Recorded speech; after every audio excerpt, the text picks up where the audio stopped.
Olá, tudo bem com vocês? Vamos para a nossa primeira aula de Química Orgânica? Nesta aula, nós abordaremos o histórico da química orgânica, a importância de alguns cientistas no desenvolvimento da química orgânica desde a antiguidade até os nossos dias de hoje. Para isso, a nossa videoaula estará estruturada em 3 pontos fundamentais. Primeiramente, será feita uma explanação sobre os principais cientistas e suas contribuições. Após esse momento, um vídeo que reforçará o que foi visto nessas contribuições dos cientistas. E, por fim, nós trataremos uma questão de vestibular para a fixação do conteúdo. Espero vocês! Quando ouvimos as palavras química orgânica ou simplesmente química, que imagens você pensa? Será que é aquela caixinha de produtos orgânicos? Aquele selo comprovando que aquele tomate é realmente orgânico? Aquela banquinha que tem lá no canto do supermercado onde está escrito somente produtos orgânicos? Ou ainda a feirinha orgânica uma vez por semana perto da sua casa? Somente produtos orgânicos? Bom, para a gente entender o termo química orgânica, vamos entender o conceito da palavra orgânica. De acordo com esse dicionário, 2 conceitos principais para a palavra orgânica: relativo a órgão animal ou vegetal, próprio de organismos vivos. Muito bem. De acordo com os alquimistas, quem eram os alquimistas? Os alquimistas eram aqueles que praticavam a química antigamente. Antigamente, a química era considerada alquimia e quem praticava não era cientista. Bom, por quê? Porque os alquimistas tentavam produzir o elixir da longa vida, que nada mais era que chás de várias ervas. E daí eles começaram a catalogar essas substâncias que eles iam extraindo de vegetais. Aí eles começaram a separar essas substâncias. Foi aí que nosso primeiro cientista, Bergman, que foi um químico suíço, ele propôs 2 categorias para organizar os estudos das substâncias que iam sendo descobertas.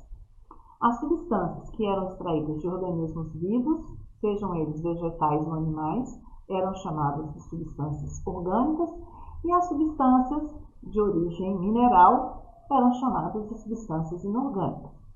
Seguindo este raciocínio, o cientista chamado Berzelius começou a estudar as substâncias orgânicas. Começou a tentar produzir essas substâncias em laboratório. Sem sucesso, ele começou a se preocupar, mas por que será que não se consegue produzir essas substâncias? Foi aí que nasceu de Berzelius a teoria da força vital, ou vitalismo, que consistia no quê? Que as substâncias orgânicas eram substâncias tão poderosas e fortes que somente organismos vivos, animais ou vegetais, tinham força suficiente para produzir as substâncias chamadas orgânicas. Essa teoria durou muito tempo, porque os demais cientistas, sabendo da importância e do peso das palavras de Berzelius, não tentaram mudar.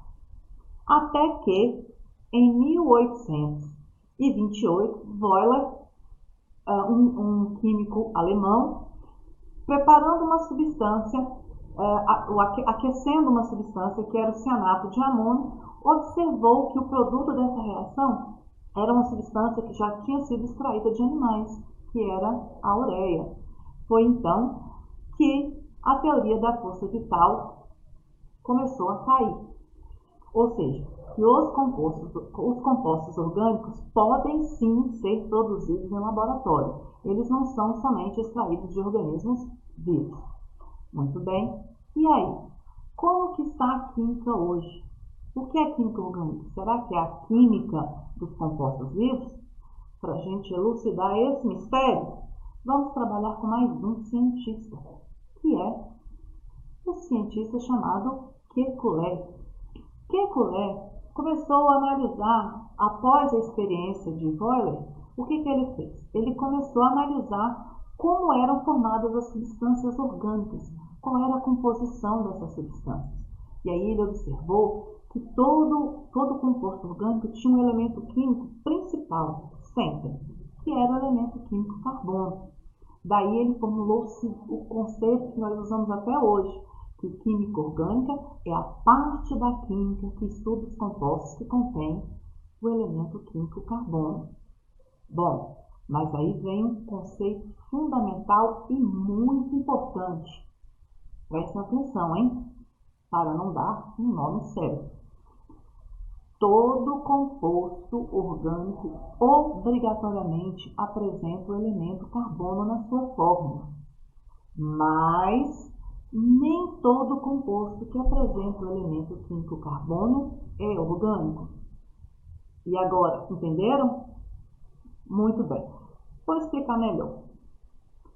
Essas substâncias, grafite, carbono diamante, carbono grafite, carbono diamante, monóxido de carbono, gás carbônico, ácido cianídrico, ácido carbônico e carbonato de sódio, todas elas apresentam na sua fórmula,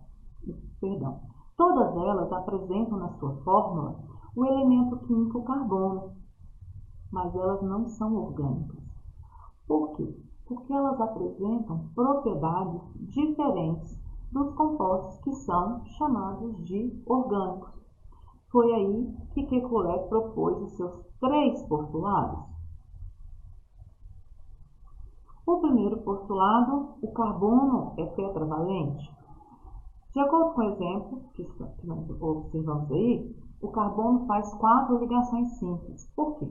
Porque o carbono ele pertence à família 14. E a família 14 os elementos da família 14 apresentam na sua camada de valência 4 elétrons. Logo, para ficarem estáveis, precisam receber mais 4 elétrons.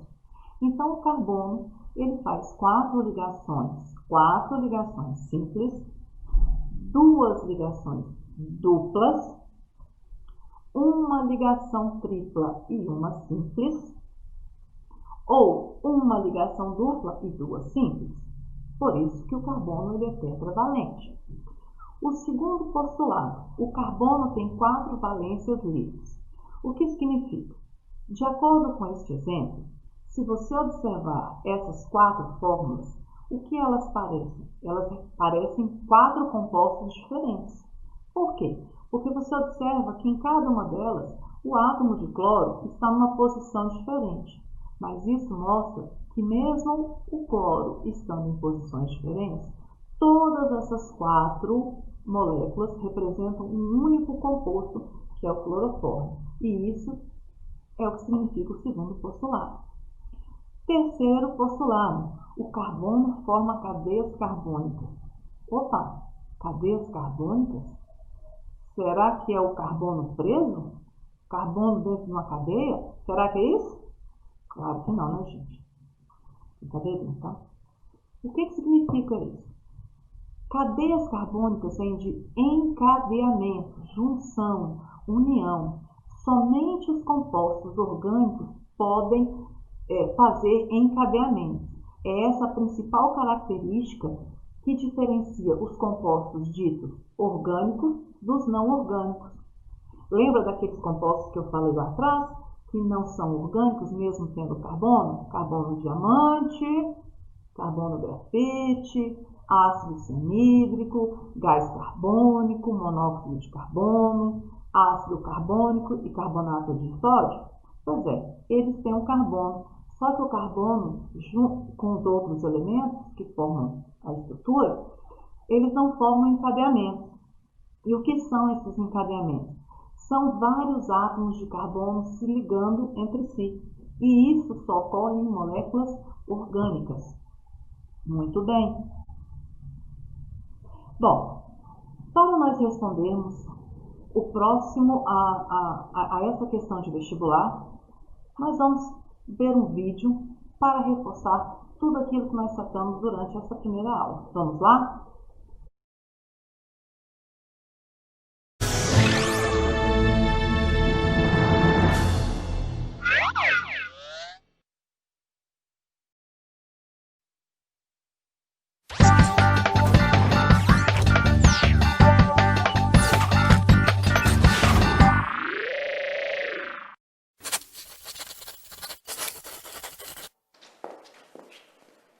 Oi, gente! Alguém quer um pedaço de queijo?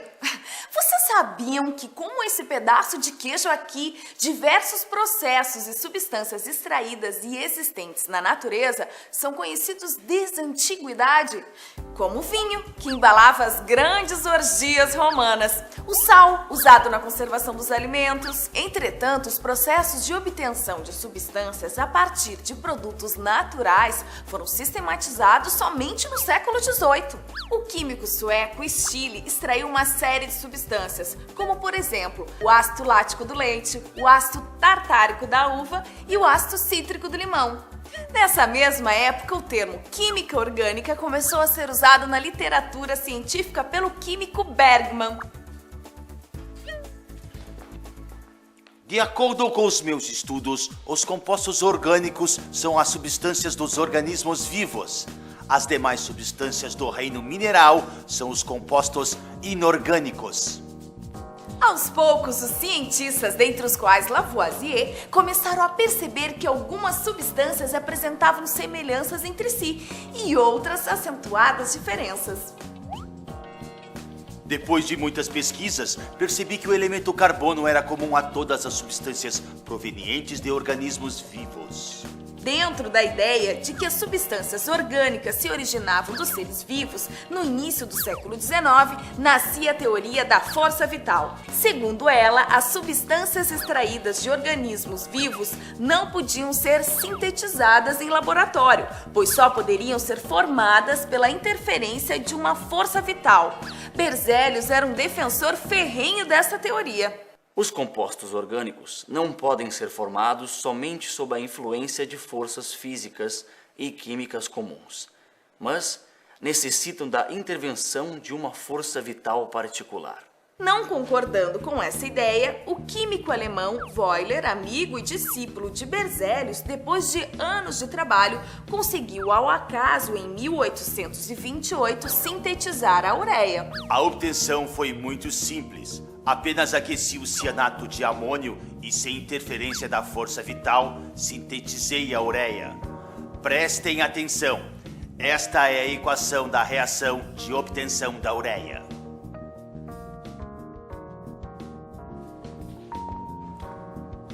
Essa reação é conhecida até hoje como a síntese de Euler. Ela tem uma grande importância histórica, pois a partir dela, os cientistas começaram realmente a sintetizar outros compostos orgânicos em laboratório. 7 anos após a síntese da ureia, Euler escreveu para Berzelius o seguinte: Hoje em dia, a química orgânica me enlouquece. Parece-me uma primitiva selva tropical, cheia das coisas mais notáveis. Uma selva infinita e aterradora na qual se tem medo de entrar, pois parece não ter mais saída. Os estudos sobre os compostos orgânicos continuaram avançando. Finalmente, em 1848, o cientista Gmelin reconheceu claramente que o carbono é o elemento fundamental dos compostos orgânicos. Um tempo depois, em 1858, Kekulé definiu a química orgânica como sendo a química dos compostos de carbono. Este conceito é aceito até hoje.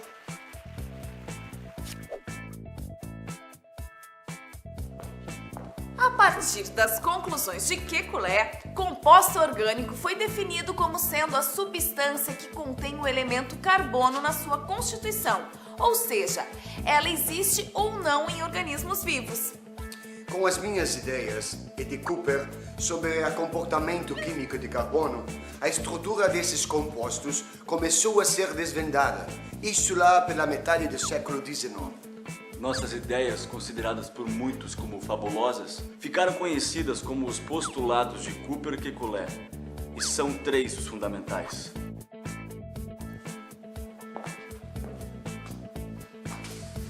Este postulado diz que o carbono pode estabelecer 4 pares eletrônicos ou 4 ligações covalentes.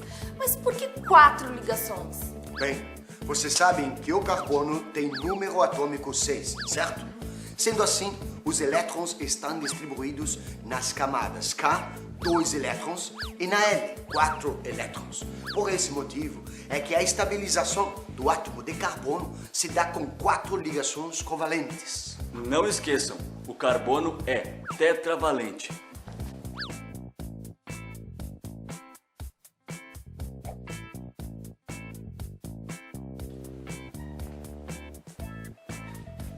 Vamos ver como isso acontece. Analisando o composto brometo de metila, de fórmula molecular CH3BR. Vejam as fórmulas eletrônica e estrutural plana dele. Bem, se mudarmos a posição do bromo, podemos escrever as fórmulas planas assim. Viram que as 4 fórmulas representam um único composto? O brometo de metila, CH3BR? Isso nos levou a crer que as 4 valências são exatamente iguais entre si. Entenderam agora o que diz o segundo postulado? Então vamos para o próximo e último. Devido à capacidade do carbono ligar-se entre si, é que existe um número extremamente grande de compostos orgânicos. Ao ligar-se entre si, formam-se cadeias carbônicas, como esta aqui. Notem que em qualquer cadeia carbônica, cada carbono estabelece 4 pares eletrônicos. Ai, eu sou muito fã desses carbonos, sempre cheios de ligações. E quantos compostos orgânicos são formados? E no episódio de vídeo Química Aqui, Química Ali, tem Química Aí, falamos sobre vários. Eles são astros mesmos. Mas eu não vou explicar tudo isso de novo, não. Sim. Com o episódio de hoje, a gente pode ver a importância do carbono e entender por que a química orgânica é tão importante. Pois o carbono, quando combinado, pode produzir inúmeros compostos com os mais diversas aplicações. Nós somos realmente gênios. Tá se achando agora o pai dos carbonos. Bem, gente, tchau, até a próxima! E aí, gostaram do vídeo? Conseguiram aprender um pouco mais sobre a história da química orgânica? Então, para verificar os seus conhecimentos sobre a história da química orgânica, vamos responder essa questãozinha de vestibular? Vamos lá? Conto com vocês, hein? A síntese da ureia a partir do cianato de amônio, segundo a reação.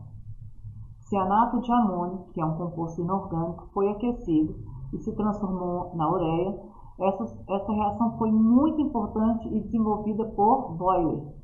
E foi um marco na história da química, por quê? Vamos relembrar todos os cientistas que nós vimos. Bergman, Berzelius, Boyle e Kekulé. Então vamos pensar um pouquinho. Letra A. Foi a primeira síntese, ou seja, a primeira reação realizada no laboratório? Claro que não, gente. Eles já trabalhavam várias reações, então essa não pode ser a primeira. Ela foi um marco porque demonstrou que os compostos iônicos geram substâncias moleculares quando eles são aquecidos.